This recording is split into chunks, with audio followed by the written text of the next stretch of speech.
ചിറ്റൂരിലെ കള്ളുഷാപ്പിൽ വീണ്ടും cough syrup കണ്ടെത്തിയ സംഭവത്തെക്കുറിച്ച് ജുഡീഷ്യൽ അന്വേഷണം നടത്തണമെന്ന് DCC vice president Sumesh Achuthan പറഞ്ഞു. കിഴക്കൻ മേഖലയിലെ കള്ളുഷാപ്പുകളിൽ വീണ്ടും കഫ് സിറപ്പ് കണ്ടെത്തിയ സംഭവത്തെക്കുറിച്ച് പ്രതികരിക്കുകയായിരുന്നു സുമേഷ് അച്യുതൻ. സിപിഎമ്മിലെ പ്രാദേശിക നേതൃത്വത്തിന് ഇത്തരം സംഭവങ്ങളിൽ ബന്ധമുണ്ടെന്ന് നേരത്തെ സൂചിപ്പിച്ചതിപ്പോൾ യാഥാർത്ഥ്യമായി. സിപിഎമ്മും എക്സൈസും ഇക്കാര്യത്തിൽ ഒളിച്ചുകളി നടത്തുകയാണെന്നും സുമേഷ് അച്യുതൻ ആരോപിച്ചു. ചിറ്റൂരിലെ കള്ളിൽ ഇന്നും കഫ് സിറപ്പ് കണ്ടെത്തിയിരിക്കുകയാണ്.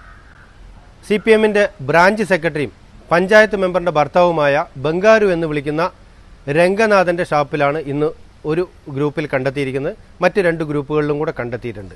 ഇത് സിപിഎമ്മിൻ്റെ ഇവിടുത്തെ വ്യാജമദ്യ ലോബിയുമായിട്ടുള്ള ബന്ധത്തെയാണ് സൂചിപ്പിക്കുന്നത്. 2 ആഴ്ച മുമ്പ് കഫ് സിറപ്പ് കണ്ടെത്തിയപ്പോൾ ഞങ്ങൾ ആരോപിച്ചിരുന്നു ഇത് രംഗനാഥനാണ് അതിൻ്റെ നടത്തിപ്പുകാരനെന്ന്.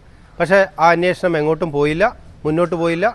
അത് ഇപ്പോൾ അത് വ്യക്തമായി തെളിവ് വന്നിരിക്കുകയാണ്. സിപിഎമ്മിൻ്റെ പ്രാദേശിക നേതൃത്വവും വ്യാജമദ്യ ലോബിയും എക്സൈസും തമ്മിലുള്ള ഒരു നെക്സസ് ആണ് ഇവിടെ വ്യാജമദ്യ നിർമ്മാണത്തിന് കേന്ദ്രീകരിച്ചിരിക്കുന്നത്. ഇതിനെക്കുറിച്ച് വളരെ വിശദമായ ഒരു ജുഡീഷ്യൽ അന്വേഷണം തന്നെ ആവശ്യമാണ്.